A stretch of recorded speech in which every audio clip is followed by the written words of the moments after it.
We're still there on Sunday. You're back in person. We've been there.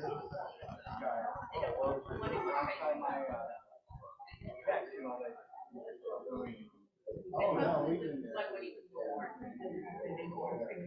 We're not turning on. You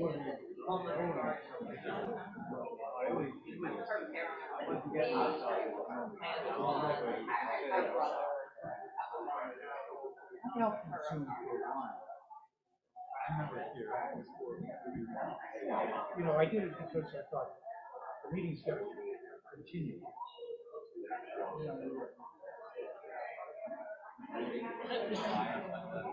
I think we can get started.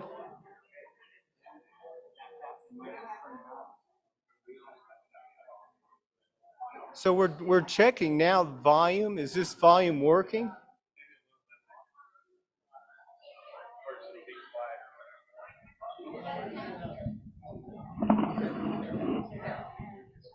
You and I are about the same height.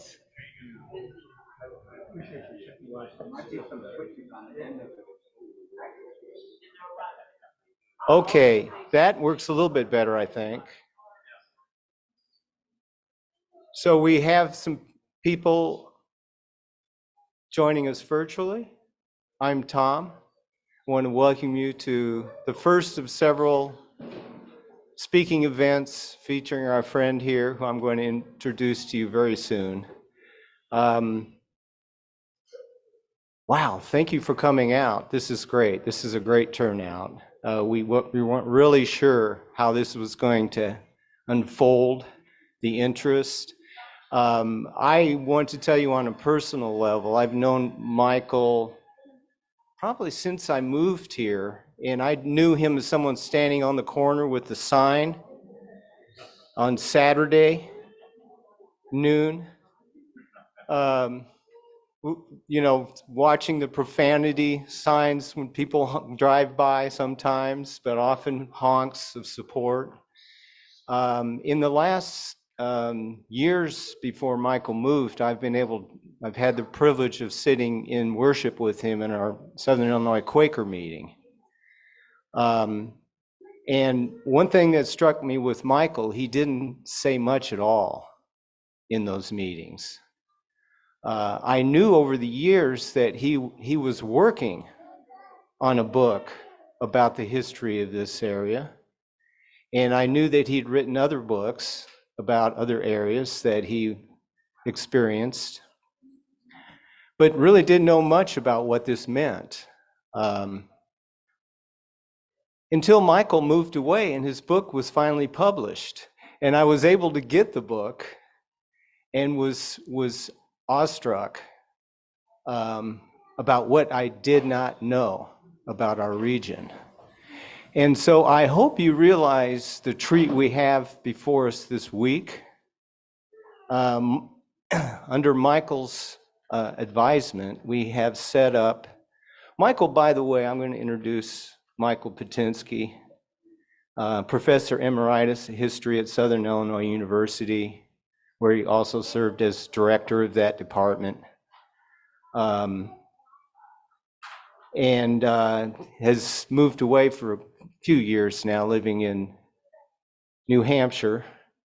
We're delighted to have him back here to discuss his book with us.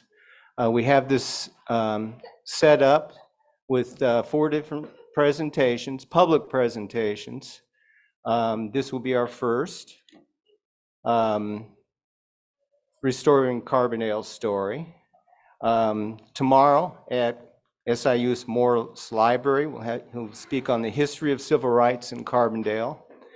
And then tomorrow night at the General John A. Logan Museum in Murfreesboro, and that will be in the print shop across from the museum. Jackson Civil War, Rediscovering Anew. And then Waiting for the Train at Ernest C. Hayes Center on Saturday at 4 o'clock. Waiting for the Train, Carbondale's Long Civil Rights Movement. This is going to be a treat for us, and I hope you can come out to anyone you can, because I understand Michael has specifically tailored each one of these times to a particular topic for either where it is or parts of his book. We want to really thank the co-sponsors of this event. Of course, Carbondale Public Library, the John A. Logan Museum, Irma Hayes Center, the Race Unity Group of Carbondale, Peace Coalition of Southern Illinois, SIU University Honors Program, SIU School of History and Philosophy, and the SIU Morris Library, and the SIU Quaker meeting. So I'm going to shut up and let Michael get up here. Michael, so happy you're here.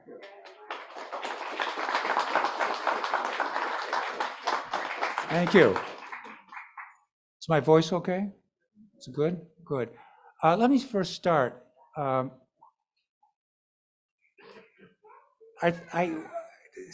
a bit concerned always when I talk about this to a group like you, that there's a good chance that many of you know more about what aspects of about this subject than I do, or I've overlooked something.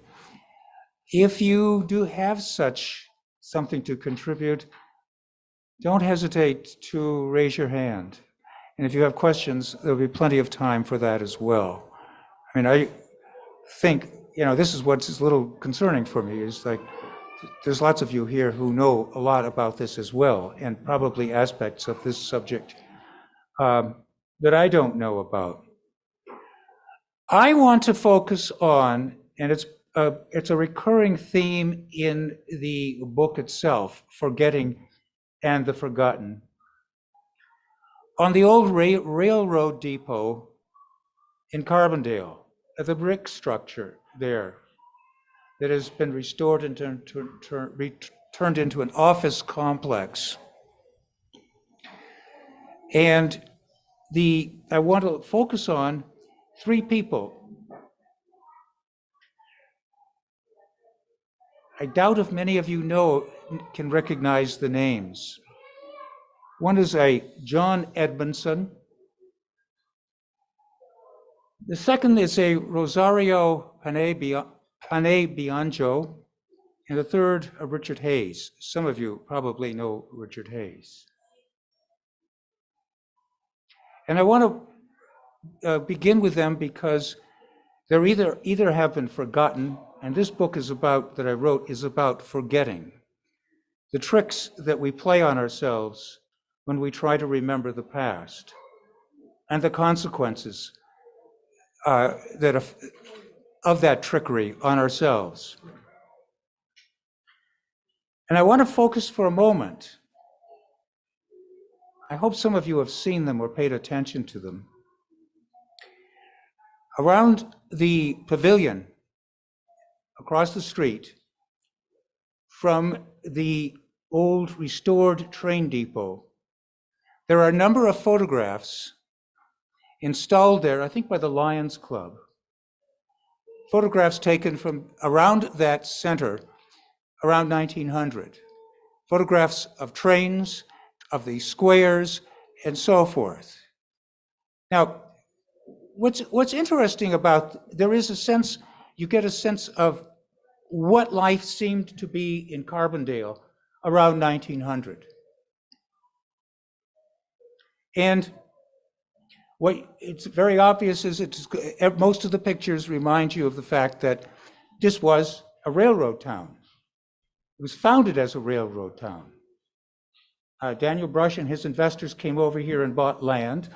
The story is that they found out for a short time that the Illinois Central Railroad planned to locate a town elsewhere than where they had purchased land.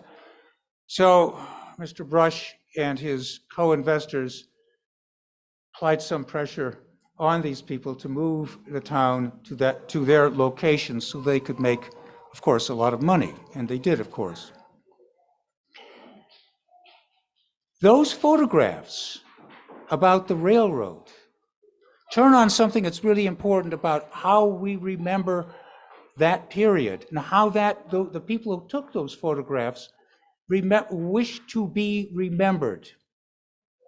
That Carbondale was a prosperous center, a booming, vibrant community. There are photographs of the civilians, women, one of them, walking across the street with the parasols and all of that, representing middle-class America of 1900. There are other photographs that show the trains coming through. It's hard to imagine, but the texts remind us that about 50 or 60 trains a day stopped in Carbondale. I just cannot imagine what life must have been in this town, especially since they were all smokers, you know. It was a booming place. The theme to explain Carbondale's history and where it was going was growing prosperity and opportunity for everyone who came to this town. And there's ample evidence of that. The number of people who were employed by the Illinois Central. We know this from their records in Chicago. Around 1900, 150 residents. Keep in mind that the population was only 3,000. 150 residents of this town were employed by the Illinois Central. And that did not include the attorneys that were kept on permanent retainer by the Illinois Central. In fact, the Illinois Central, as you'll understand shortly, had attorneys in every train station up and down the line, all the way down through to New Orleans. The doctors, who are also kept on a retainer by the Illinois Central. Then, of course, you can go from that to the ordinary people who came to this town and really found and achieved some kind of a middle-class, prosperous kind of life, as was promised. I want to read just briefly a section from this. The John Edmondson that I mentioned, the John Edmondson that has virtually disappeared. But in 1900, as I write, John Edmondson crossed the Mississippi River from Missouri with his wife Nellie. 21 and strong, he found employment shoveling coal on the engines. Walking the tracks below, another resident, John McWayne, kept count of the trains, their location, their switching positions, and their dispatching. Above both men was Superintendent John Foley, who had been working for the Illinois Central for 25 years.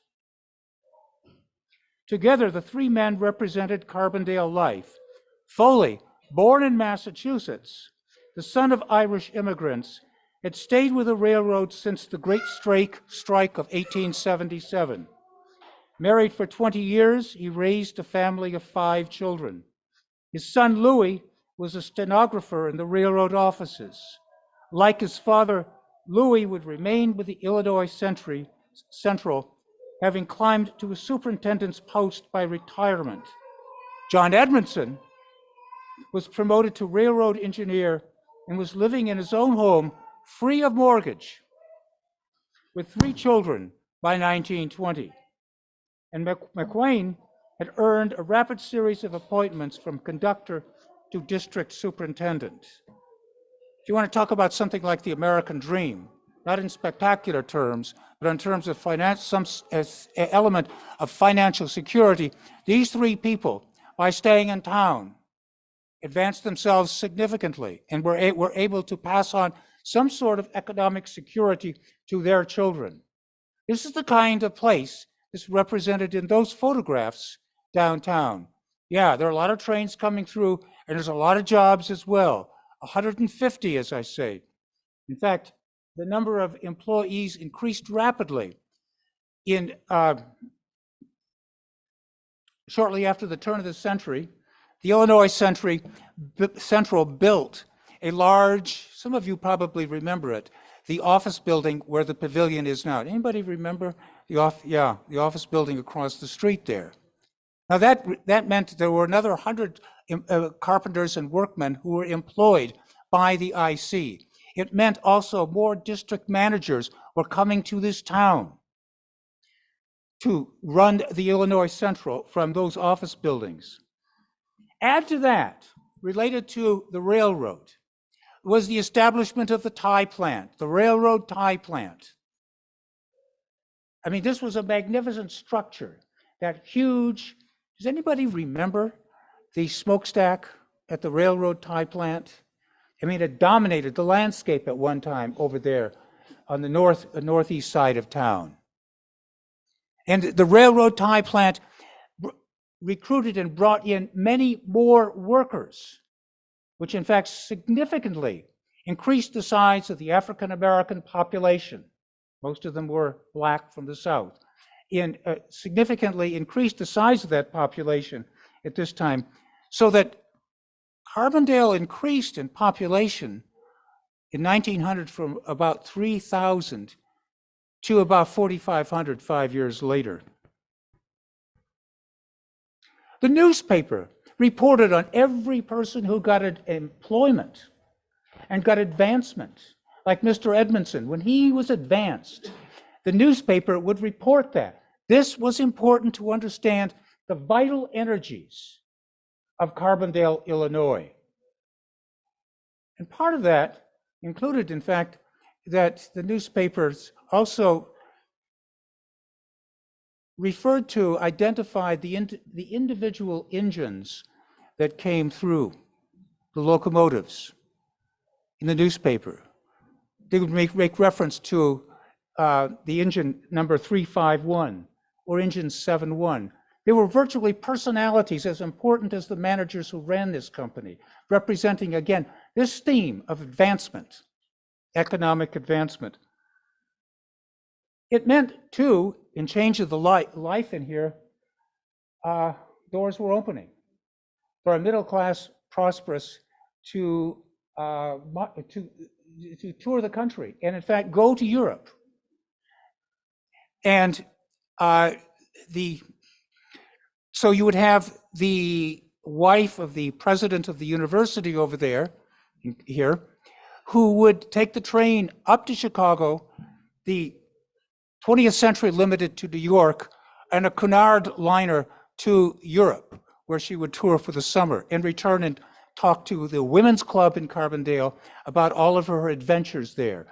The advertisements of the newspaper attracted people. You could take the Illinois Central south to New Orleans, and from there go to Cuba for vacations. So not only were there opportunities that advanced, but there were also horizons. This was not the typical, this is the way Carbondale thought of itself. We are not the typical Southern Illinois town. This is the Athens, in fact, as some people referred to it, of Southern Illinois, where people had a very cosmopolitan perspective, and the means to pursue interests abroad, all thanks to the railroad. Now that's a picture that we can acquire.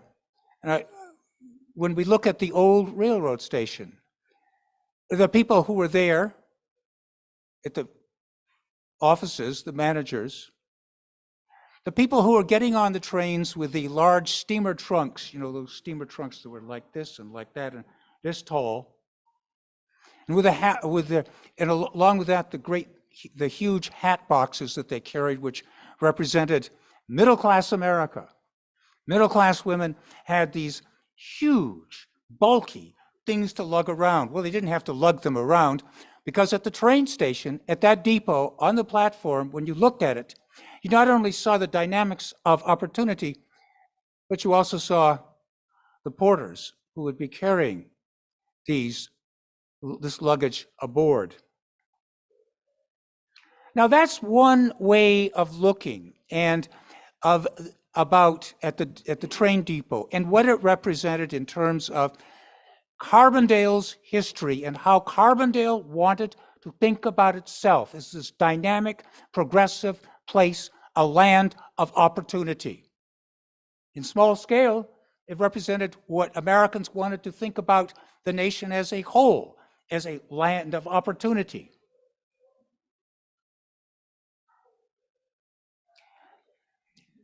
There's a second way of looking at Carbondale's history from the railroad depot.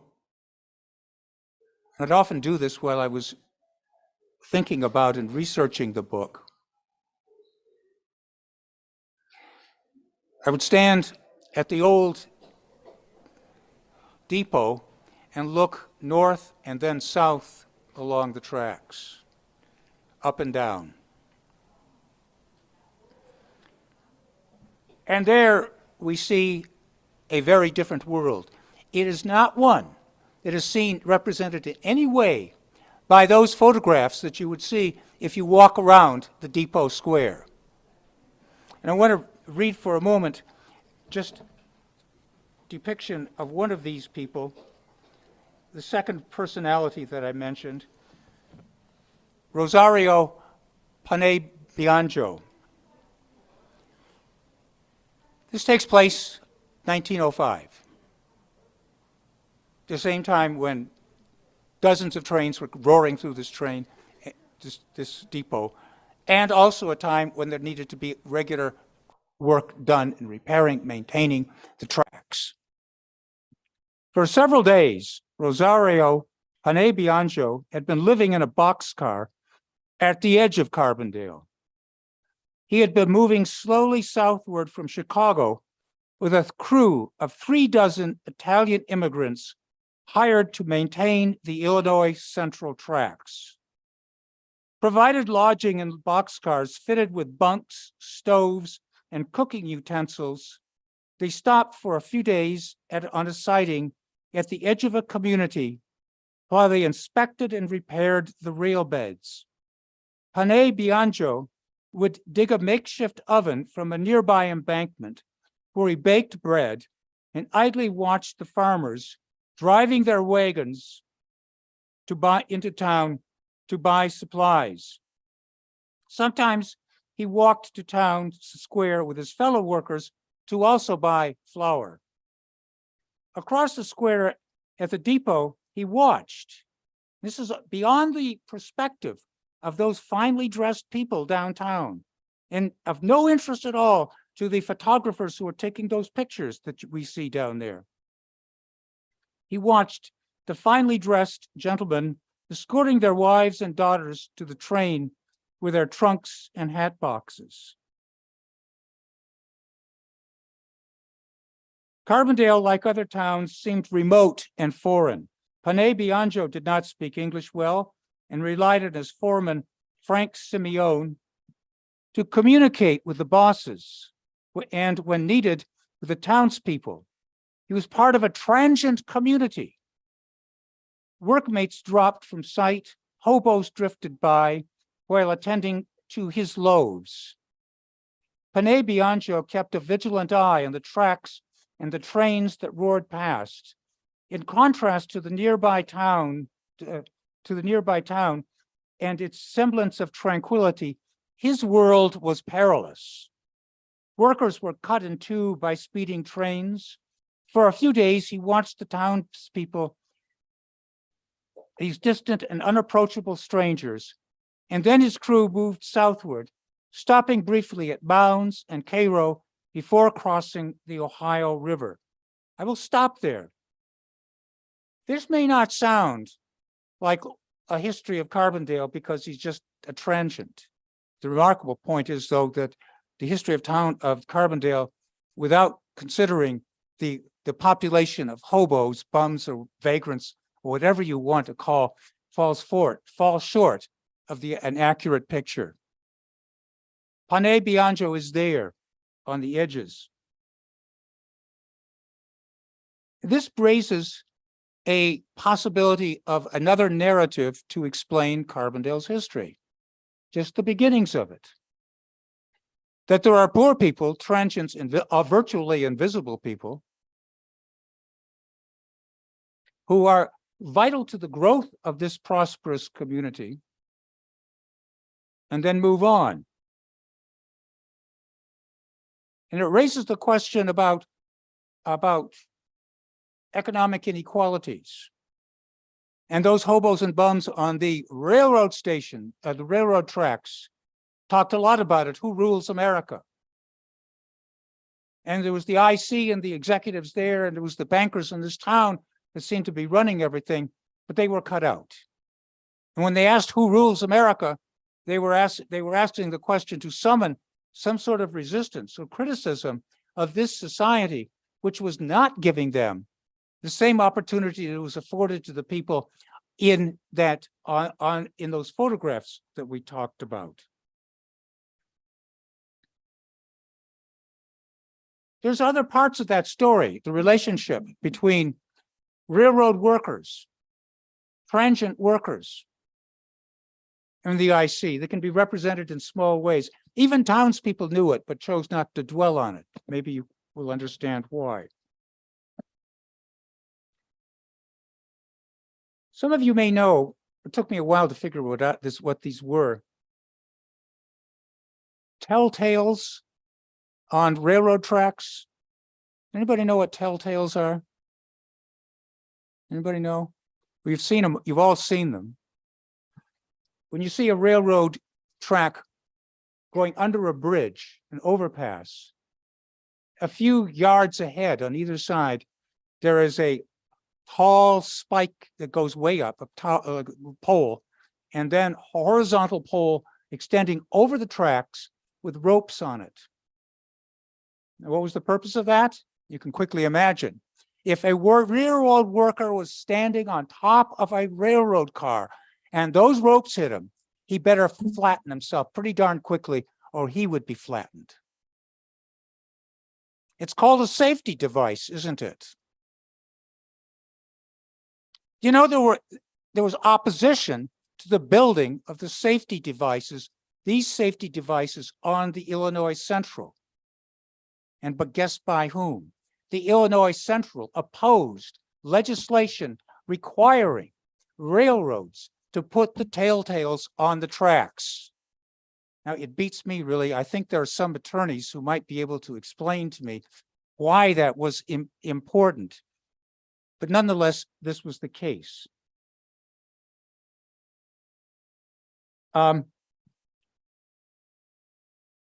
We could also talk about speed limits. The town of Carbondale, well, it established a speed limit on trains that came through town, 6 miles an hour. 6 miles an hour. When you go to the coroner's records and you see all the people who are smashed to bits by the IC, the record also points out that those people were going through the town at 25 and 30 miles an hour regularly. Regularly. And in this case, the town's fathers, who were dependent upon the railroad, dependent upon a good relationship with the Illinois Central, chose to look the other way. There were lots of people in town who knew that the IC, by its attitudes towards telltales and by its disregard of the speed limits, didn't seem to care too much about the welfare of the communities, the citizenry in the communities that it went through. When we read the history of Carbondale, and lots of people in the 19th century wrote it, there were some events written by the town worthies who took the photographs down there that were overlooked. In 1877, the railroad workers in America, beginning in Baltimore, went out on strike. And the strike spread from one railroad community westward to Chicago. And it meant that entire rail yards were destroyed by the railroad workers. In Pittsburgh, hundreds of boxcars were put aflame. It was open conflict between the police or the militia that was usually called in and the strikers. What did they demand? Well, there were two things: better wages and, God forbid, an 8-hour day.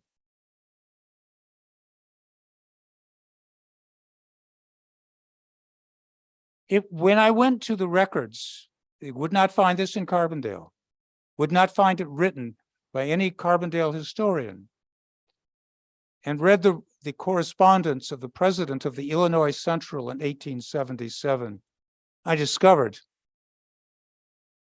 that the trains were being stopped by violent strikers, you could call them mobs or whatever you wish, in Carbondale in 1877. That in the town records, the city council took precautions to prevent anarchy from breaking out in the city. Now, it didn't happen, but it signified really that even in this peaceful town of Carbondale, you see a picture very different than the photographs that you see down in this. There are two competing narratives, two competing histories right here. The history is understood by the railroad workers who are participating in the building of this community, and middle-class Americans who are living in this community and prospering, and also dependent upon the IC and indeed reluctant to confront the IC and its corporate power. In 1886, the same thing happened. In this case, rail strikes west, sweeping through St. Louis. The reports were the strikers were out in Cairo, and precautions were being taken here in Carbondale for the same purpose. So what one sees there is only part of the story, but an important one about the relationship between a certain invisible segment of the population and the depot and the railroad. With that, and partially explained by the speeding trains, partially, to get the story complete, we need to go, I had to go to, not the newspaper, although sometimes it was reported, but to the coroner's records. It's a delightful place to go to find about the history of a town. On average, 12 to 15 railroad workers each year were killed on the tracks, between about half a mile north of here along the tracks and half a mile south. This was part of the story, but it's only buried there. You know, I could go on and talk about all the dozens of people who were killed like that. I'll just go back to Rosario Panay Bianjo. He's interesting. I read an account about him, but he left town. A few weeks later, his rail crew down in Kentucky, siding, working on repairing the tracks, and Rosario, to get from one side of the track, the boxcar where he was baking, to the other side, crawled beneath the tracks, locomotive came along and pushed the railroad car. He lost one leg and one hand. It isn't unusual, but here's the point about it. Only when I went to the court records could I find these invisible people. When they were cut in half, then suddenly they appeared. If it had not been the fact that Rosario's leg had been cut from his body, he would have most likely disappeared completely from Carbondale's history. Because if it happened to him outside of town, there are a lot of them that happened inside of town.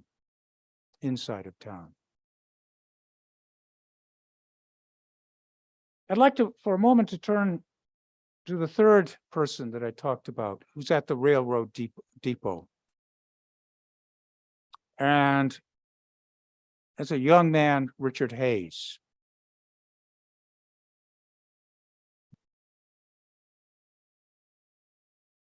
This is in the 1950s.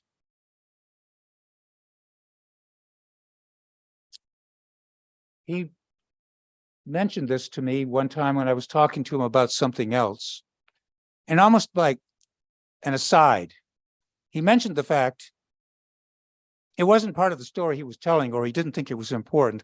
He went down to the railroad depot and waited there for the southbound train from Chicago to arrive. And when it arrived, a porter would get off the train and give to Richard Hayes secretly a bundle of newspapers, the Chicago Defender. The Chicago Defender was a black newspaper. Richard Hayes was a young black from Carbondale who crossed the tracks from the northeast side of town twice a week to pick up the Chicago Defender and to deliver it to people in the northeast side of town. Now, this is a story. You know, when Hayes told me this, it was, as I say, I walked away and it took me a few days to say, oh, there's a story there. Forget about what else he was saying, for the moment at least. Because you think about that for a moment. Looking across the track to the northeast side, you have a real drama going on. Before, passersby who are white, middle class, who don't see it. Railroad porters, all black from Chicago, when they came south, they brought with them the Chicago Defender, a black newspaper that explained what was relevant to black people in America and was ignored completely by newspapers like the Southern Illinois or the Chicago Tribune. If you read the Chicago Defender, you learned about people like Marcus Garvey and his biting and telling criticism of America's racial order. You read about W.E.B. Du Bois. Those names were known by way of reading the Chicago Defender. But you know, most white people at the time scarcely recognized their names. Well-informed people who read the Southern wouldn't get that information. It's equally remarkable, if we think about it, that after leaving Chicago, after leaving Carbondale, that train continued to go south and to deliver those packages of the Chicago Defender all the way through Jim Crow, Mississippi. There's a remarkable story right there. What's going on just in Carbondale. It's a story indeed where one side of the tracks is acquiring an historical narrative that is markedly different than the photographs that are on display around the town square today. And virtually invisible to those who are writing the history, writers on this side of town who are writing the history of this community. So, I'll give you some illustrations. when Richard Hayes or young black men who brought those newspapers into town before him, what they delivered was news such as this. 1947, the first freedom ride in this country going south occurred. Most people never heard about it. If you read the Chicago Defender, you knew that Bayard Rustin and other black people were going south with whites to desegregate and to defy the Jim Crow system. Yeah. Thurgood Marshall, when he heard what Bayard Rustin did, said it very simply, "You're a damn fool to doing it." And he was partially right. Bayard Rustin, I guess he got used to it after a while, got beaten up and arrested by white police officers in the southern section, the southern region.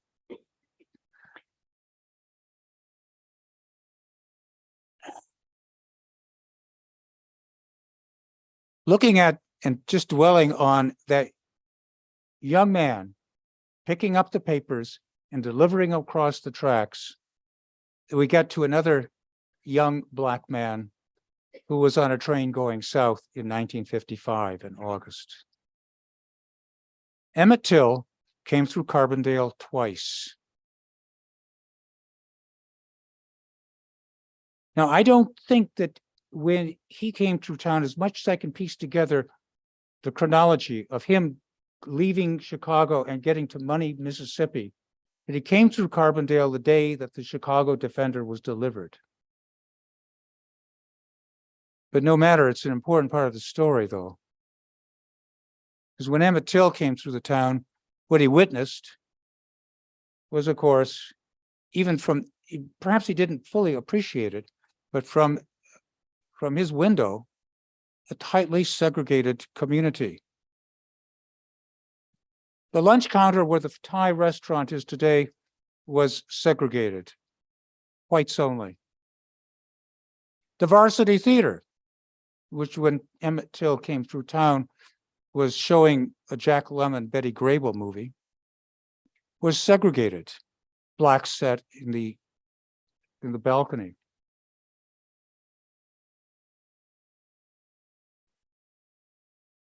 On the street, and this has been told to me by others,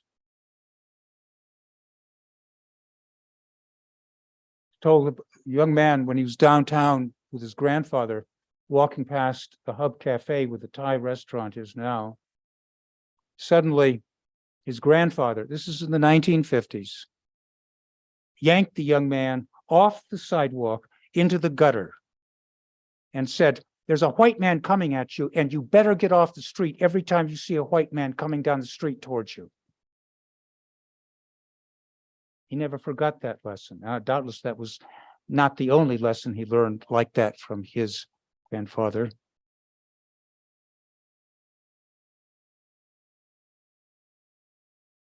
So, not shortly afterwards, Emmett Till comes back through Carbondale, now dead. His body horribly disfigured.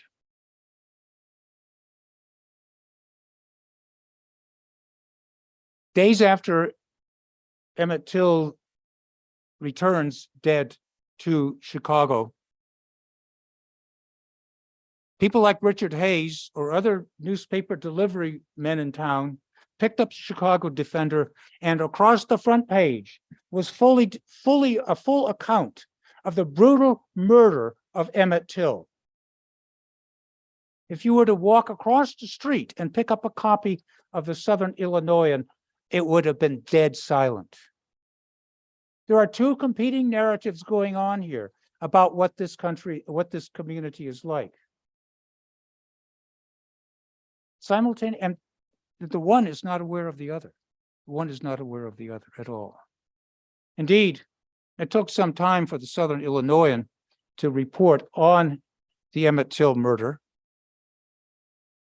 when it was in the news, on the wire services. And finally, when there was a trial, but it was on the back page. And it was assuring perhaps the white readership that, you know, Emmett Till did whistle at that white woman. And that's why he got it. And there's the silence there. So we have clashing narratives. And, you know, when they read about Emmett Till, they also read in the newspaper about other such equally important things. That there were 2 blacks in Mississippi. Underneath the surface, it's amazing about the courage that was going on and underreported. Lamar Smith and George Lee in Mississippi go into a county courthouse and insist on being registered to vote and are shot to death on the county courthouse steps. You know where the only place you'll find that story is alongside the story of Emmett Till's murder in the Chicago Defender. So I think what we have here is, this is what's significant, is 3 competing narratives. The first one about prosperity achieved, which is largely true. There's no question about that. The second one about the railroad workers in this town who contributed by their very presence to the prosperity of this town and suffered grievously and losing their own lives at times. And a story that suggests from them that the relationship between the Illinois Central in Chicago and workers in places like Carbondale was not a happy one. And thirdly, looking across the tracks, we have the last narrative, equally forgotten, that is represented by the blacks who are delivering and reading and talking about the Chicago Defender and are aware of a political history that people like myself, white people like myself, never got for another 10 or 15 years. I think this is what I meant when throughout this book I talk about not only the habit of forgetting who writes history, and in the process, how are things forgotten? But we can only understand that by chasing after those who are forgotten. And it becomes highlighted as such. Are there any questions or comments right now? I saw some hands up earlier. Yeah.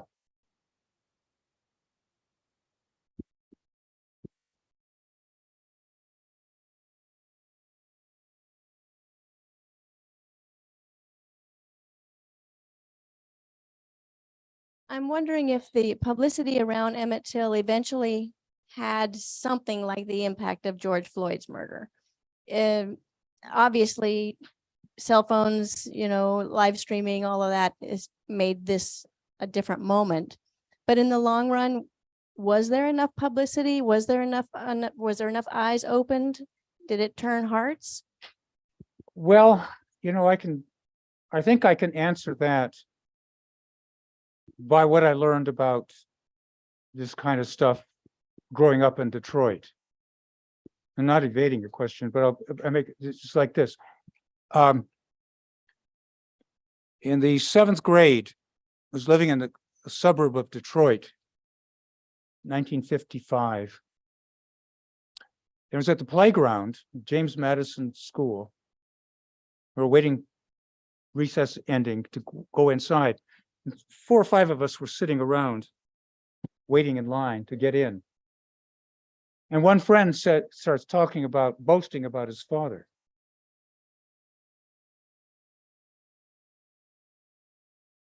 My dad and some of his friends took out, being a euphemism, a black person, and lynched him. And this happened in Detroit in 1955. Now, I use that because I heard that that guy, and I can still remember feeling awed and shaken by it. But you know, there's something else. Number one, I didn't know what to do with that information. I had no context to put it in. I heard nothing about lynching in this country. I lived 20 minutes from a major race riot in Detroit, and I never learned about it until I read it in a college textbook. There was no context. It was like, oh, this awful thing happened. And it hit me hard because I remembered it, but I didn't know what to do with it. I think that what happened, I'm guessing that this is all I can do, is a lot of people said Emmett Till changed things. It did, but for a long time, I think that people didn't know what to do with it. It was like an isolated event, or it was the bad apple thesis. You know, well, there are some bad people who do that, or it's down south or whatever else. And it's not, you don't know how to swallow it. You don't know what to make of it. I mean, because Emmett Till was killed by a system. But I didn't know that. You know, I didn't even know, as I say, that the cops were supposed to be my buddy if I got lost on the street in Detroit, would help me get home. That's what I thought of them. That's what I was told. That those are the people who participated in some awful things there. It took a long time to take the Emmett Till and see it as, I think that may be a difference right there.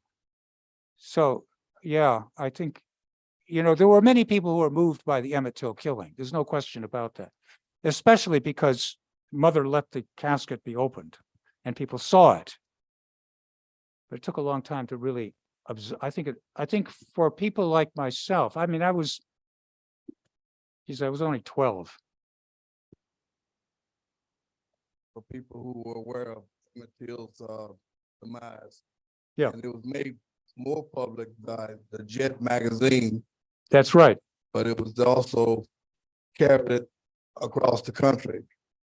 One thing maybe people here may think of as the Green Book, or the biggest Green Book would say the green wave of conversations within the Black community from one end to the other.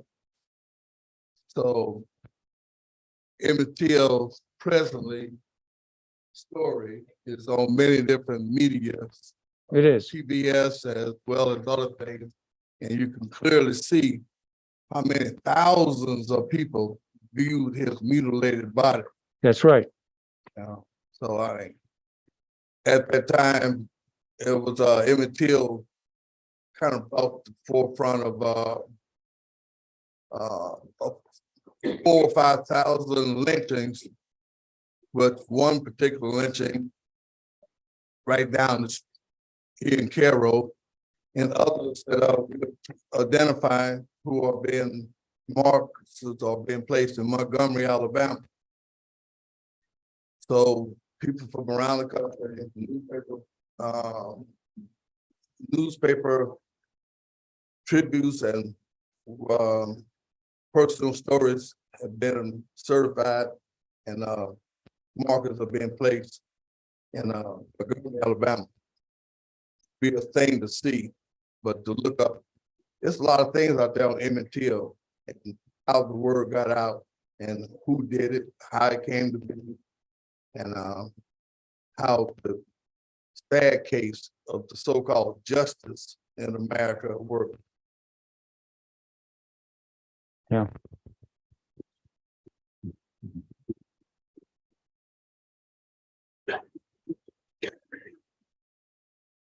Regarding those 53 trains coming through Carbondale daily, how many of them were devoted to carrying coal? Coal, how much of the rail traffic was coal?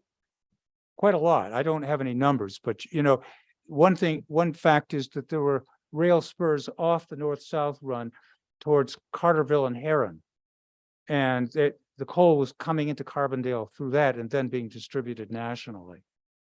So, I mean, Carbondale was originally a coal town as well as a railroad town, but the coal mines petered out pretty darn quickly by 1880. And in reference to what one lady said about earlier about George Floyd, the Hayes, Richard Hayes that you mentioned, was also a relative of the Bostic family, which was south of Murfreesboro. And in 1926, his son was shot by police and killed in Murfreesboro. Interesting Well, note. there's another thing about lynching. I discuss it in another chapter of the book. There's that lynching, I think 1877, on the banks of the Big Muddy in Murfreesboro. And it's there, I mean, I don't know what people are going to do with it. I sent that information into the people down in Alabama who's got the museum, and they're checking it out. I don't know. I mean, it's well documented. There's no question about it. It's there though. Yeah. Walter Green, Sister Vivian has been instrumental in getting a marker place for a lynching in his family. Yeah.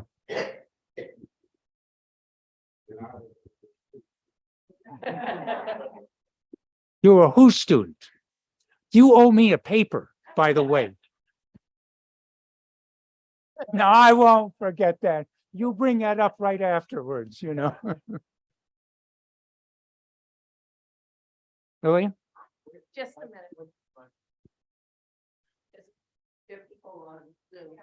I believe that Dick Gregory was the one who integrated the theater. He refused to go upstairs to the balcony and sat downstairs, and that was the end of it. That's what I was told anyway. That's a part of my book that it's another story entirely, but important. Dick Gregory came to Carbondale from Sumner High in St. Louis and was recruited by a graduate of Sumner High who went into the Army, black man, in World War II and came back and came to Southern Illinois University, Normal University. Warren St. James participated in organizing a protest in front of a segregated lunch counter on the edge of the college campus, where it would be on the southeast corner of where Woody Hall is now. And that was in 1947. And Warren St. James was very much involved in that. It didn't go anywhere, but Warren St. James then, and this is kind of the network, then went back, somehow stayed in contact with Sumner High, and then got Dick Gregory here. Actually, I think, yeah, he was involved in it, but there were a lot of other people who were involved in that stuff, and it kept happening. I mean, the pressure being put on the varsity theater to change. In fact, it was in the 40s.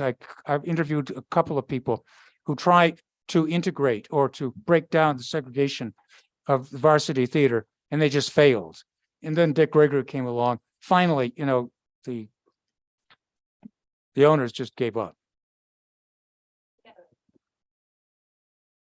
The first part, as you said, there were several people who attempted, but one who succeeded was Joe Thomas and Brenda Taylor before Dick Gregory. Yeah.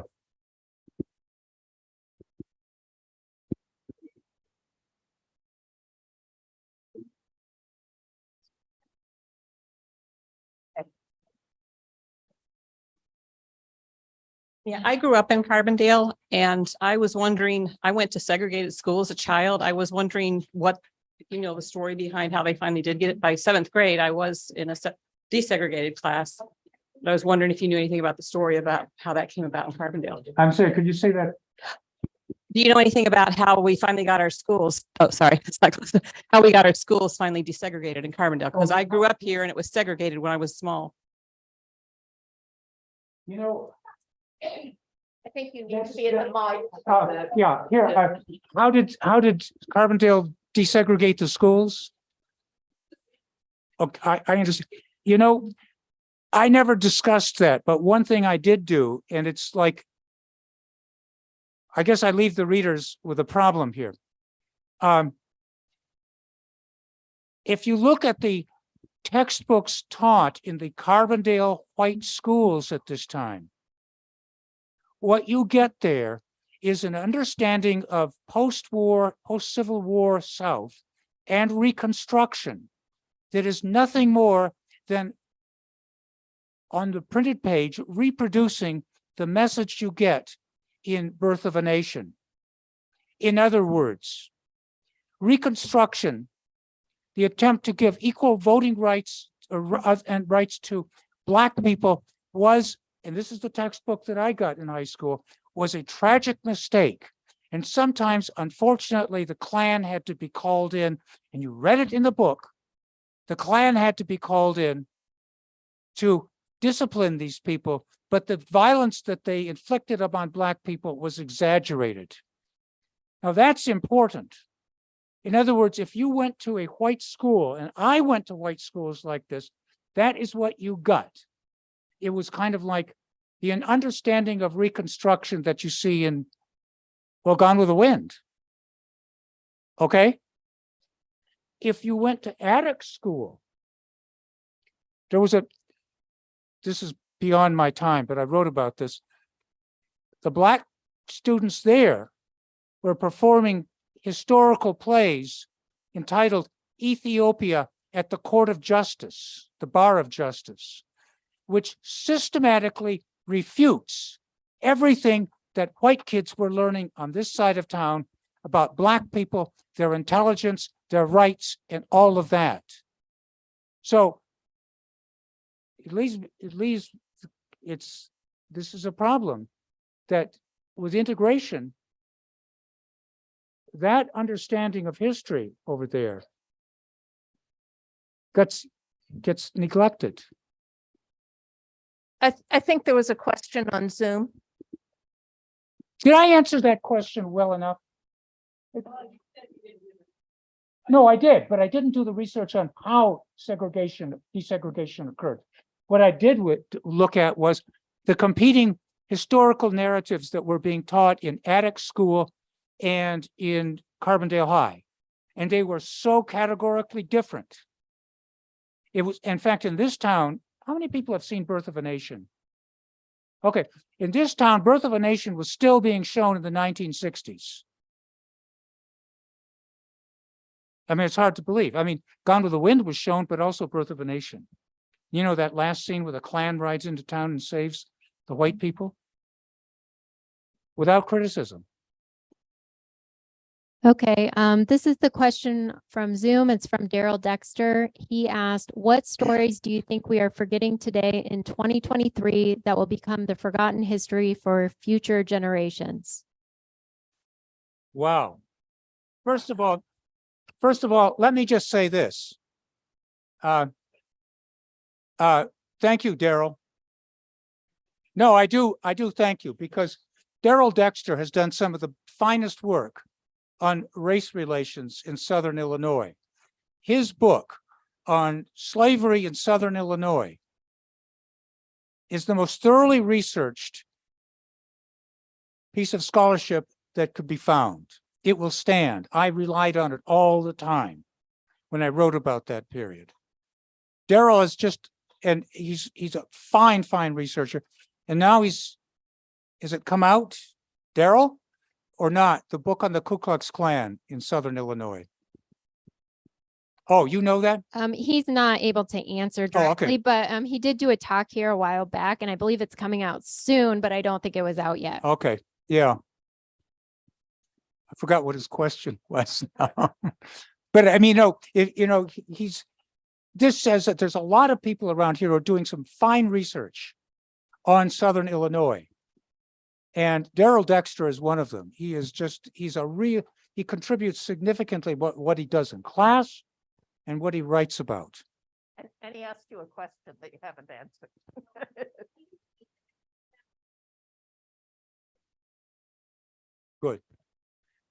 Good. Be out in late 2023 or early 1924. I mean, 2024. I'm sorry. I think I also dodged this question and I That's don't what I was remember saying. what it was now. Oh. You know,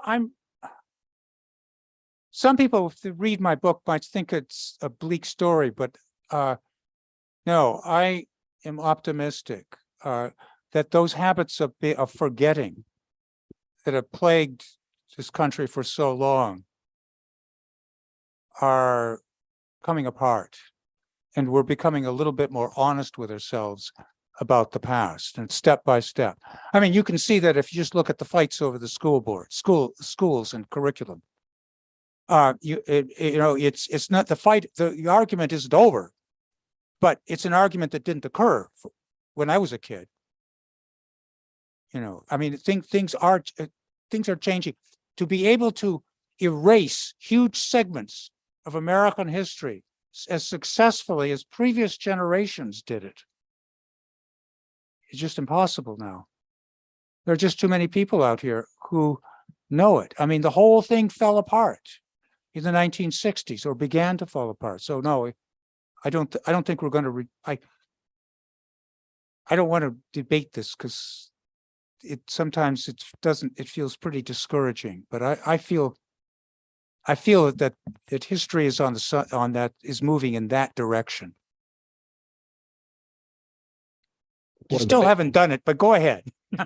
For the lady, I wrote an article for the Carbondale Times about 2 years ago on the desegregation of Carbondale public schools, which occurred shortly after Brown versus the Board of Education in 1954.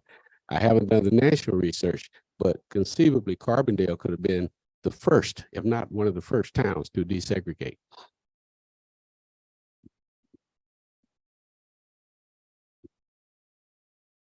Albert Blythe went into Lincoln Junior High School shortly after Brown versus the Board of Education was decided in 1954. And later he entered Carbondale High School as the first African-American on the baseball team. Well, that's possible, but there was desegregation. I was in the first high school class that went all the way through, class of 68, as a segregated class, as an integrated class.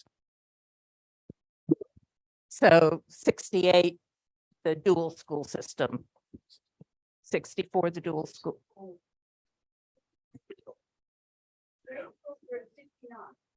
Let me. You had the question. Thank you. I'm going to pass this along, but I just wanted to say, having lived with this man while he wrote this book, this is the least interesting part, Michael. And I would have thought you would have started, you know, I guess you're going to build up because the next parts are much more interesting. I guarantee it. I guarantee it. I couldn't have lived with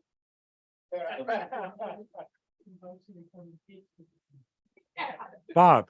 Just a point of clarification. Heron High School integrated in 1953.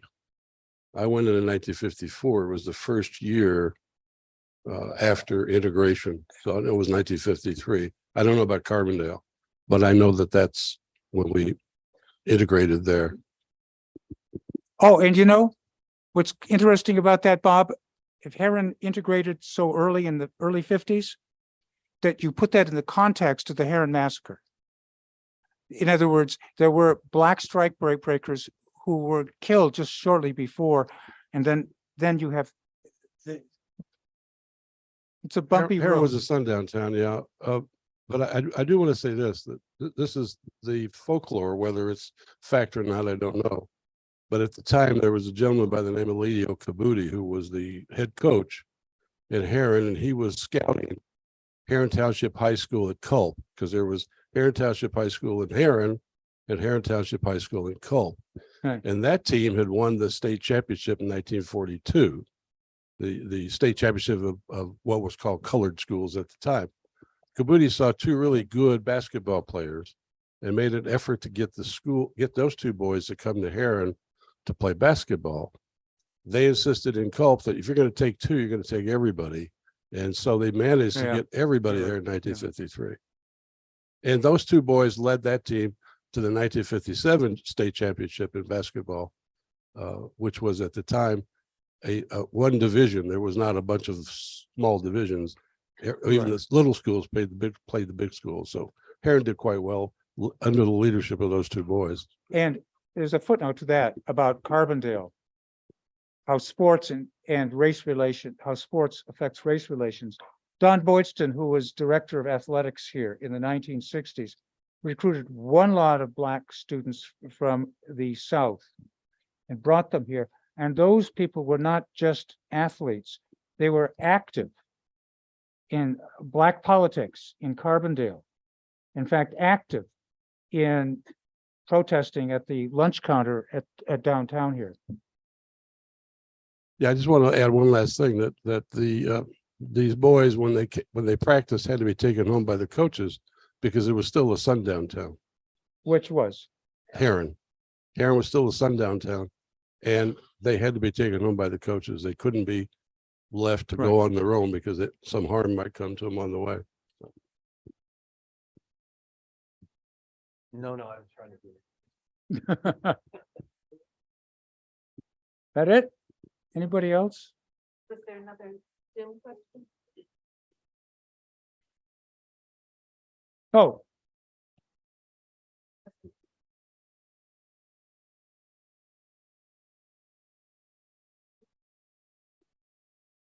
Have you done any, do you know anything? This Chambers is buried in Woodlawn Cemetery, the African-American Civil War veteran. There's hardly any information about him. right. So I think this is, goes hand in hand with what your research is Yeah. in your book. That's all. Yeah. Thank you, Bruce. Anything else? Well, thank you. Hey, Mike. I forgot to acknowledge you, Bob, for your interview today. And we can find that on the archives if you didn't get to hear it this morning at 10 a.m.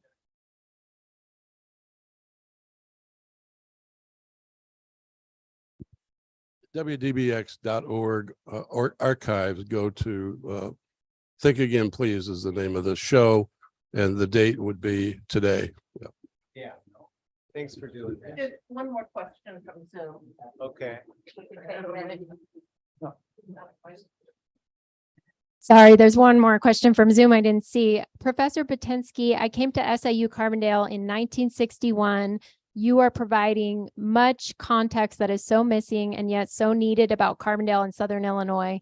Have you faced any narrative that shows how shame among the oppressed, ELA, overshadowed truth in some ways?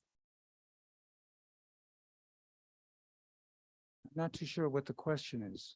I don't know. Do you, I don't know what that ELA. did you, Sorry, I just read it exactly as it was, and I don't really I understand don't wanna- either. I'm sorry. I'm sorry. Thank you for your Do it justice. question. Okay, thank you.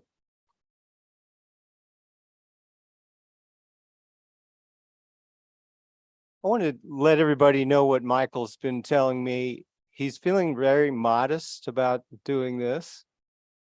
And especially for Irma Hayes on Saturday, if we can all come out and engage in what we were doing in the last half hour today, I think that's what Michael's hoping. Because he realizes many people have history about what's happened here that has gone unspoken. And it helps for us to come together to hear the truth and to share it and move on from there. So thank you, Michael.